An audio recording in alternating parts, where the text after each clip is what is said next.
Hello, everybody. Welcome back for another video. Hope you're all doing well. We'll see. Hope you're all doing fantastic. Hope you're all having a great day. This is a forewarning. This video is going to get ridiculous. This video is unlike anything you've ever seen. The news today, you know how like sometimes we have like, and I can't even air quote enough here. Like we have like some normal news days and other days I sit there and I'm like, what the fudge is going on in this market? Today's one of those fudge days because, whoa, like there's, all right. So to start things off in not as crazy, but also, you know, news. According to the CEO of Ripple, his name is Bradley Garlinghouse. His company is apparently approaching the very end of its long-lasting legal battle with the Securities and Exchange Commission of the United States of America. There's been speculation about the end of this lawsuit between Ripple and the SEC. Since 2021, people have been saying it's happening in April, it's happening in February, it's happening in March, it's happening in October. You name it, we've seen it. He said, why did the SEC go after XRP kind of first? You know, in some ways, you look at that now and you say we're almost at the very, very end of that journey, end quote. Garlinghouse doesn't know the exact date when the lawsuit is going to be resolved, but he jokingly named that September 21st is going to be the end of summer. You cannot believe how popular the news was that the CEO of Ripple said the date, September 21st, end of, literally, and I quote, the end of summer. And how many people now believe that this lawsuit is going to end on the 21st of September? It looks as if it might actually happen earlier. Please don't hold me to that. It's simply more of a, the SEC originally was asking Ripple for, I believe, $2 billion US. 2 billion with a B. They came back with a revised number of only, I think, $110 million. The people from Ripple were like, no. And I think they countered with like 2 million or something like that. And the SEC is currently apparently reworking on their numbers. I don't know how you get from 2 billion to 100 million. That means that means you lied about a couple $1 billion there. But people believe, much like the launch of Ethereum ETFs, this could send the market into a new stratosphere. If Ripple gets complete legal clarity from the US SEC as to exactly what only not constitutes the lack of being a security or an unregistered security or any other problems they could have gone through with the SEC. If every other company, if every other coin matches those metrics and matches those things, well then in essence they would be the untouchables and therefore price go up. Yes, I'm telling you, the video is going to get weirder. So hold on to your buckets or shoes or whatever you have on your feet because it's going to get rough. That's the Brad Garlinghouse said a date, and everyone went into a bit of a tizzy news. Oakley dokley. Let's move on. In this isn't crazy. Can everyone calm down news? And even the person who wrote this article, I mean, I'm trying to find nice words to say. He starts out with a famous quote, and he says, "I'm not upset that you lied to me. I'm upset that from now on I can't believe you." What? This person wrote today. Listen to this nonsense. This person wrote, "Today I will share news about a lie. A piece of news that hit the cryptocurrency world like a can't say that word today created a shock effect. The interesting development concerns Montenegro Prime Minister Miloko Spajic. According to the development, Prime Minister Spajic is among the first investors in Terra Labs. Moreover, this investment took place just a few days before the company was registered in Singapore in 2018. You don't understand what happened. People need to find a hobby. And I mean anything. Cryptocurrency is not a hobby. I don't know who needed to hear that. I don't know whose cousin needed to hear those words. Go outside and do something. Like fly a kite, build a kite, make your own bike, invent something. I mean anything. There's a quintillion things. You learn to read in another language. Buy a comic book. Try and run on the wall like somebody from the Matrix. I don't know anything. The news literally is people found, people found a timeline where apparently someone was asking the Prime Minister of Montenegro if he had ever invested in cryptocurrencies. And he was like, nah, son, I don't like crypto. And then people found out that he actually did invest in crypto. And now they're linking him to like the collapse of Terraform Labs, the people who made Terra Luna, because he lied. This was major news. This wasn't like slightly like, oh, okay, cool. People found out that this man said he didn't own. Do you know how politicians work? And once again, I'm not advocating for lying. It's just more of a, when people ask politicians questions and they don't answer it or they lie, this is usually, historically, we can go back a couple thousand years. This is what they kind of do. They found out that this man put money in this project at the very beginning, and I don't know what people wanted or were expecting from this person. According to a statement made by the SEC, Spajic purchased 750,000 Terra Luna tokens by investing $75,000 in April of 2018 before taking office in October of 2023. This investment took place just a few days before the company's establishment. According to court documents filed by the SEC, Spajic signed a contract with Terraform Labs on the 17th of April 2018, becoming one of the company's earliest investors. And there's a chart there. I guess we're supposed to be scared because his name is on it. Before the court documents were made public, the Prime Minister claimed he had never personally invested in the failed crypto project. Instead, he stated that he worked at a Singapore-based company called Das Kapital SG between 2017 and 2020, which invested in Terraform Labs. However, SEC court documents revealed that he was listed as the 16th investor, and he signed the contract with Terraform in 2018, making him one of the company's first investors. I wish I could form a sentence that says, who the heck cares, in about 38 different languages. People are upset because this man. So if for those of you who don't know how investment firms also work, and I'm throwing this out there, you know that like rich people, like really rich people, like rich people don't sit at a computer and find investments for themselves, right? So, a lot of times, let's say you have a net worth of like $80 million, random number, stick it to the wall. And you have a company, you're like, hey, here's 15 million of my doubloons or dollars or whatever.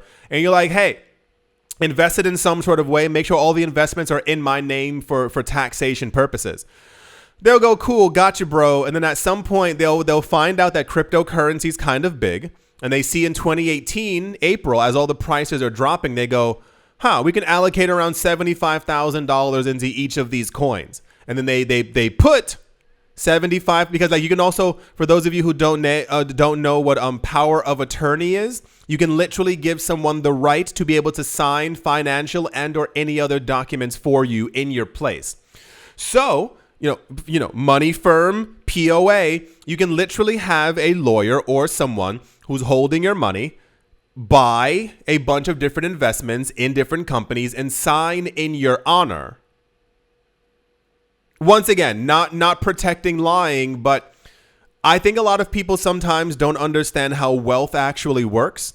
It's like, remember when it was like a year or two ago when we heard that Kim Kardashian was in trouble because she promoted Ethereum Max. There was some fake Ethereum token that popped up and it appeared on her Instagram and people were like, she knew exactly what she did.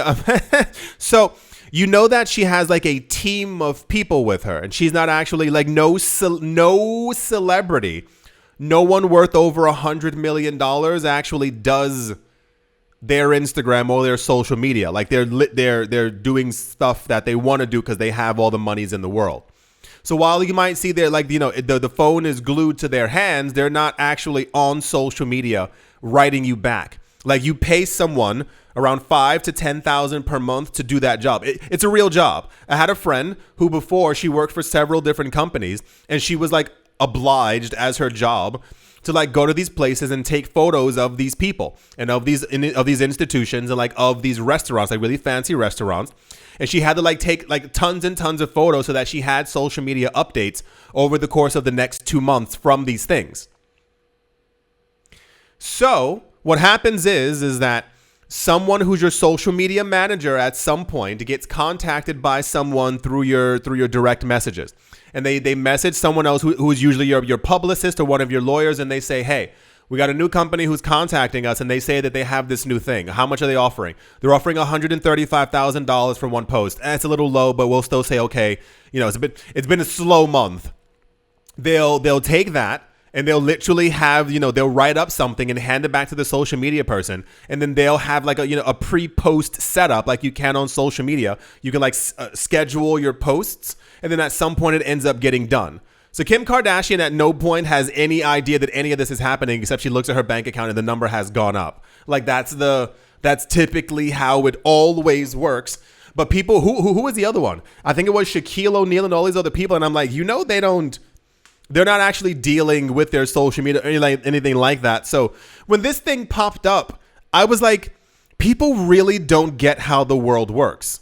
Once again, not making fun of anyone. And I'm also, I don't know how everything works. But gosh darn it, you can't sit there and be like, this guy knew. He lied. And also, who cares? Who cares if he lied to you that he put $75,000 of his own money into something? Listen to me. When the crypto market goes up, I bet there's going to be 95,000 of you out there. You're going to have a friend walk up to you and be like, yo, bro, I saw the crypto market go up. Can I borrow $3,000? And you'll be like, nah, I don't got it. You just lied. You shouldn't have lied though. What's wrong? What's happening? What's going on in the cryptocurrency space that everyone is so obsessed with everyone else's money and what they're doing? If this had been like an actual issue, if he had been at the computer and was using Terra Luna's Twitter page, or he was the reason why the whole company collapsed, like what? Like get a literal life. I'm not sure what's going on. Oh wait, it only gets crazier. That's the Terra Luna prime minister of Montenegro apparently put money in the company and people don't realize that you have investment officers. People aren't just putting, what? You know, there are family offices for this stuff. I told you that before. There are family offices. Once you have over $5 million, you can allocate funds to them and they literally do what they need to do to keep making you money. And you give them power of attorney to be able to sign stuff. If I'm in Monaco and you're doing some sort of investment deal over in Dubai, I'm not going to be like, well, got to get in a plane to go sign something. Oh, gosh. Moving along. Also, in what? What are you talking about? Some FTX customers. Remember FTX, the crypto exchange that I was like, why is everyone flocking to this exchange? And then it ended up collapsing because I was like, hey, we already have a whole bunch of other established cryptocurrency exchanges. Some FTX customers are objecting to the troubled exchange's December 16th proposed bankruptcy plan. These customers are stating that it violates their property rights and sells their assets to pay off third-party creditors including the United States government, I'm going to try and be as nice as possible. You don't understand. You don't understand what I like, the power that I have to find within myself to try and be nice in all these situations. For those of you who do and do not, I'm going to blow your mind. For those of you who do and do not live inside of the United States, but this also pertains to those of you who do. You know how there are like certain rights that you have within the country? Yeah, I heard someone say yeah. You know that these rights do not extend to companies. Right. So a lot of times I keep seeing on Twitter and other places or anywhere on the internet, people assume that because they're writing on a website, whatever they want or saying what they want or doing what they want or posting what they want or blah, blah, blah, what they want, they say, I have the right to do so because I have the freedom of speech. Your freedom of speech extends to you within the United States, and even then there's certain boundaries on it because you can't say certain things in certain places. If you say certain things on a certain website, you can get blocked. You can have your thing, deleted, your page or what have you. And this is because the rights of the company extend to basically its own sphere, like its own little planet that you hop onto when you use your phone or when you use any type of information. Usually, the information that you give to that website or to the app or whatever, it becomes their property. That's literally what it is. And they say you violate our rights as a company should you say X, Y, and Z or do A, B, and C. A lot of people believe that because they are in or standing on a piece of land that they can say and do whatever they want. That is not. Look it up. Look it up. It's crazy. I've had this conversation before with people and people don't believe it. When years ago in the 80s, when all these companies, all the Reagan and Nixon stuff, a lot of companies were given like huge amounts of power, and it has like these are the powers that we're seeing exerted right now. It's not that it's a good thing. It's just the way that the world is because of deregulation. So the situation currently is and has been for a while. People keep using cryptocurrency exchanges and completely forget that these are companies. So remember, this was a year or two ago. Some crypto exchange platform holding custody, I don't know what it is. People were putting their coins on there. They went belly up, so we heard. They disappeared, and all the money was gone with them. People took them to court, and they were like, but it's our money. Within the FAQ, the frequently asked questioned portion of their website, it literally said, any coins that you give us are our property. In the event of foreclosure, bankruptcy, whatever, we can use this money to pay back our debts. Nearly every financial website has something like that. Why do you think it's so easy for a bank to close your bank account, for them to take your money, or even this is also one of the things when it comes to a central bank digital currency to be able to like confiscate your funds in the event of a financial crash. It's all there in the paperwork. These companies have these things written up by lawyers to protect the company. You are not what they're trying to protect. You are not their main priority. It is the CEO, the CTO, the CFO, and the COO. Those are all real things for those of you who someone just chuckled. Nope, those are actually all real things. The main priority are the shareholders, the people who own the exchange, who own the website. When you relinquish your money when you put it in your bank account, it is the property of the bank. We have a new form of a bank account called a cryptocurrency exchange. You've heard me say before, if you are legally able to do so within your country, you should consider getting a ledger. A cold storage where you can hold your crypto yourself. If you have all of your crypto on an exchange and should some unforeseen event happen and the exchange goes belly up, or leaves or is bankrupt or there's a rug pull, your money in many cases is theirs. Have you ever seen like when you like sign up, maybe this is years ago, whatever. If you like sign up for something and it says like, do you agree? And you have to like scroll all the way down that long thing. Have you ever read it? I have. I've read a number of them. And some of the things that these companies say are completely insane. You can't say this, you can't do that, you can't have that, you can't talk about, like it keeps going on and on and on. And many of them say in the event of a situation where we cannot continue, anything on our platform could be considered ours. You have to know these things. This is what I'm talking when it comes to learning, and you need this information for you to be able to continue on this planet. So the objections are that they had their coins on the exchange, and now as FTX is literally being forced to sell off their assets to pay off the people who they're in debt to. Once again, the rich people always come first.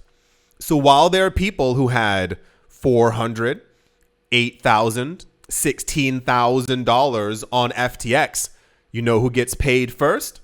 The government.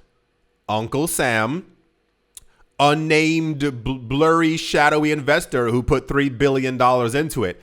They always get their money first. These are also contracts that end up being signed. On the 19th of June, a representative of the FTX customers told Cointelegraph that they wanted their cryptocurrency returned to them instead of being paid a cash balance. Stating, and I quote, the customer said, "We never gave FTX our coins." A 9th of May Los Angeles Times report had previously said that nearly all customers of FTX will get their money back, plus interest, if the bankruptcy plan is approved. When you look at these websites, and even if they do and are gracious enough to have it written in their text that should something happen, we will give you your money back, they usually all say, we will give you a cash equivalent of the amount of money that you lost at the time of the event. That was the issue with Mt. Gox for a very long time.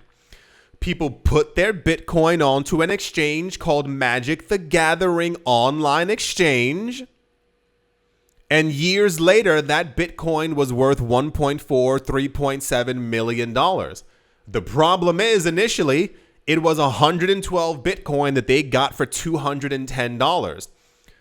So the company was like, yeah, we'll pay you back the original number that was there in 2012, 2013. The price skyrockets and everyone all of a sudden just wants their actual crypto. If you do not hold your crypto yourself, you do not own it. If you do not hold your private keys, it is not your crypto. The moment you give your money to someone else, it can be your best friend in the world. Do me a favor, hold this 100K. If you open up Instagram and he's in Bali sitting on a beach, that's no longer your one, especially if you don't have it in writing. The objection to the plan comes from the FTX Customers Ad Hoc Committee, a group formed to represent the interests of FTX customers in the bankruptcy case. And here's a little screenshot of it right here. In a conversation with Cointelegraph, committee board member Sunil Kuvari claimed that the bankruptcy plan violates creditors' property rights. According to him, the FTX case is often compared to that of the crypto lending firm Celsius and their bankruptcy. I believe Celsius was the company who was like, no, it says on the website, everything on our website is ours. However, Kavuri believes that comparison is incorrect, saying that the key difference with Celsius is the terms of service. While Celsius customers signed over the title of their crypto when they agreed to the terms of service, FTX customers never did this. As a result, the funds remain their property. He claimed, "We never gave our coins to FTX. If we don't give the title of our coins to FTX, then FTX is obligated to return those coins. Saying you never gave your coins to FTX is crazy. You trusted them. You put it on their website. It's just that no one was expecting the golden child, Sam Bankman-Fried, to have done what he is alleged to have done for the entire thing to fall apart. That's why we saw the Winklevoss twins also freaking out. Remember when they had all those tweets? Genesis is evil. Genesis is the worst company. I was like, yeah, you were all working with the devil. And you see him dancing, and now you're all upset. Please, for the living love of goodness, one, I hope these people get their coins back, like in coin form. Let them have their coins back. Also, let this be a lesson to all of you. Do not put all of your eggs in one basket. It's crazy how this is not the first time something like this has happened. I've been in this space for this channel's 8 years old. I've had this channel for 8 years. This has happened dozens of times. If you are scared or nervous, contact your crypto exchange that you're using. It is your money, that you worked for on their platform. But the issue is, if something goes wrong, if what happens, your money might be lost. Contact them. Don't be afraid to ask. Hey, I'm a little concerned because I saw what happened to FTX and ABC and 123. What happens if your platform disappears or goes so-and-so? Am I insured? Is there any way for me to get my money back? People keep riding this wave thinking that, there's never going to be a rainy day. And then it starts pouring for a couple weeks and they go, well, no one told me that was going to happen. Saying you never gave your coins to FTX is wild. I don't even know I literally can't even. All right. That's the FTX news. Told you the video was going to get crazy, and it's still not over yet. Okay, let's move on. Also, it's time to get a life. Like, you need to do whatever you can to get something. Ripple Labs, the company behind XRP and all those other things, is facing yet another legal battle as a civil securities lawsuit against CEO Brad Garlinghouse has been given the green light by a California federal court judge. Wait for it. You have no idea what's coming. The lawsuit, which alleges that Garlinghouse made, and I quote, misleading statements in a 2017 interview. Someone looked back and found an interview from 2017 and said he made misleading statements. Will now proceed to trial with a jury set to hear the case.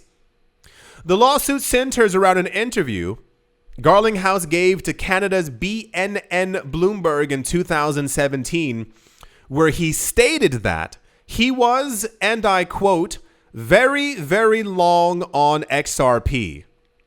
However, the plaintiffs allege that this statement was misleading, as Garlinghouse reportedly sold millions of XRP in the same year. I feel like I'm not on Earth anymore. I feel like I've been transported to some kind of crazy world. If you have a CEO of any company, if you at some point had a Jeff Bezos or Elon Musk or third rich person go onto the news and say that they believed in the company, they believed in the stock, they were long on the stock. We have stock, we're doing buybacks, we are very, very long on this stock. And you see sometime 9 months later that they sold some of the stock. It doesn't mean that they're not long on it. It means that they simply liquidated some of their holdings. If Brad Garlinghouse, random number, has 300 million XRP and then he sold 1 million XRP, is he still not long on his position? This reminds me of a number of years ago when fresh out of the oven stupidity, where a lot of people were constantly asking, why Ripple? Oh, no. It was, is Ripple going to sell their XRP onto the open market? This is the reason why we have like the entire XRP escrow. The idea is that Bitcoin maximalists were lying to people online, saying that Ripple planned on liquidating all of the coins that they held. And I remember in multiple videos, I was like, why would they do that? People were like, because it's a scam and they're trying to make money. And I was like, you know that numbers change, right? So if the people from Ripple back in 2017 had X amount of XRP and the price was half of 1 cent and it goes to $3 or $4, you know, they've made money. Their incentive to sell the coin is near zero. When they are selling XRP, as they've also been very transparent with us, they sell it from the escrow that people force them to make because of people lying that they were going to sell all their coins on the market. Even if they did, it would take Ripple, the company, 60 months, literally exactly 5 years to liquidate all of their XRP. You know how long 5 years is? To liquidate all of their coins. And then that news ended up being, well, they're selling it because they're not long on the coin at all. And then in transparency, they told us when we sell the coin, we're selling it to governments and we're selling it to central banks. These people are trying to sue Brad Garlinghouse that they dug up. They found an interview from 2017 with him saying that he's long on XRP. You know, you can still be long on something and also have a short position. You know, you can be long on something and still also sell your property. Remember that guy a number of years ago, for those of you who missed it. And in 2018, this guy launched one of the very first lawsuits against Ripple. Do you know what he alleged? He said that XRP was an unregistered security. Do you know why he said it? Because he bought $500, not 500,000, $500 worth of XRP. And when the price went down in 2018, he said it was their fault. Greed will get us nowhere except to stupidity land. It'll continue putting us in a corner that we can't get out of because people are so desperate because their lives are terrible. You'll do anything to make sure that you ruin the lives of other people because you can't figure out how to get your own life together. These people found an interview from 2017 and they're alleging that he sold his XRP and therefore he owes them money.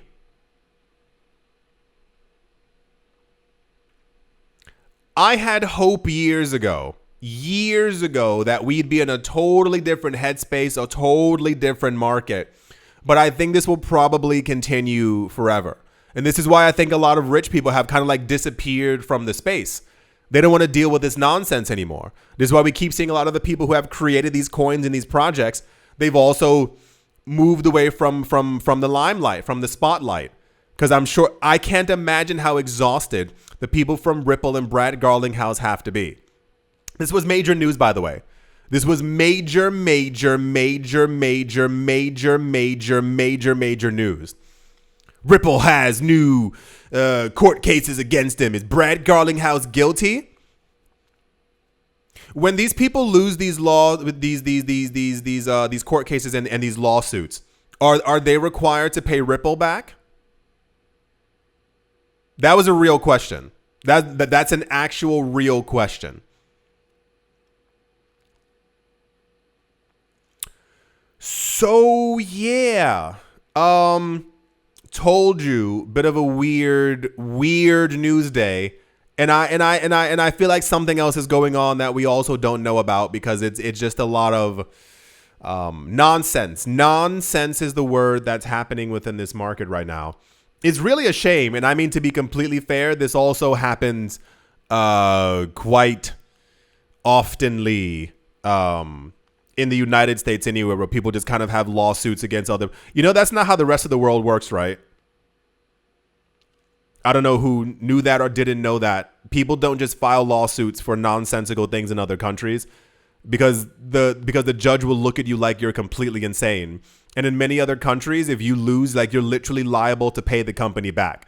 If you get caught lying, you're liable to pay the company back. It's kind of like I was telling someone the other day. They didn't believe me. You know, in other countries, like, where jaywalking is, like, you know, first of all, it's illegal everywhere. Like, you're not supposed to jaywalk. You know, don't walk on red. But in other countries, if you walk on red and something happens between you and a car, in other countries, you have to pay the person in the car because it was literally your mistake. You weren't paying attention. So, yeah. I hope we never hear about this again because it's the most nonsensical thing I've ever heard of in my entire life. I don't know what these people want from him at all. I'm certain I've never met Brad Garlinghouse, but I can tell you without near shadow of a doubt, this man probably has about 99% of all the XRP that he had since 2017. And you want to know what's even crazier? If Brad Garlinghouse has only 5% of the XRP he had back then, you know what? It's fine because it's his money and not yours. Like I keep mentioning over and over. We keep getting into situations where people find out that someone like moved coins or did something. Remember years ago when we had news that Tesla owned a whole bunch of Bitcoin? And then the most dramatic thing in history was that Elon Musk was like, yeah, like we sold some of our coins. And I was like, you know that those coins belong to Tesla. Like they didn't belong to you or your friend. So you being all dramaticals online and talk, it's their money. You know, when companies invest in gold or stocks or bonds or real estate, sometimes they sell. They can be super long on REITs, super long on real estate. But at some point, if they sold, you know, CEOs do this all the time. Like, no, like this is like a very common thing. Like within public companies, this is how I know that people don't also know how money works. In public companies, you will hear a company say at the beginning of 2020, our CEO is planning on selling off some of his stock in 9 months. And then in 9 months, that sale will happen. And they tell you far beforehand so that everyone can be, you know, be prepared. He's going to sell 1.4 million shares because it's his money. But there's a courtesy where he's telling you he's going to do that beforehand. Guess who's not a public company? Guess whose money that belongs to? Brad Garlinghouse, and Ripple's not a public company. It doesn't take a lot to learn. You know that being nice to other people is free? You know that not being greedy and being a terrible person is also free? Isn't that what? Who made that? That's insane. Being nice to people or not trying to be malicious and lying about them or against them in a lawsuit. Who would have thunk it? Isn't that nuts? Yeah, so I think that's gonna do it for this video. My brain no good right now. I do hope that you've all enjoyed. I do hope you all are having a great day, morning, afternoon, evening, wherever you are, wherever the heck you might be. I do hope it's absolutely fantastic. Thank you all very much once again for watching, listening, liking, commenting, and supporting. And I will most certainly be talking to you all soon. See you.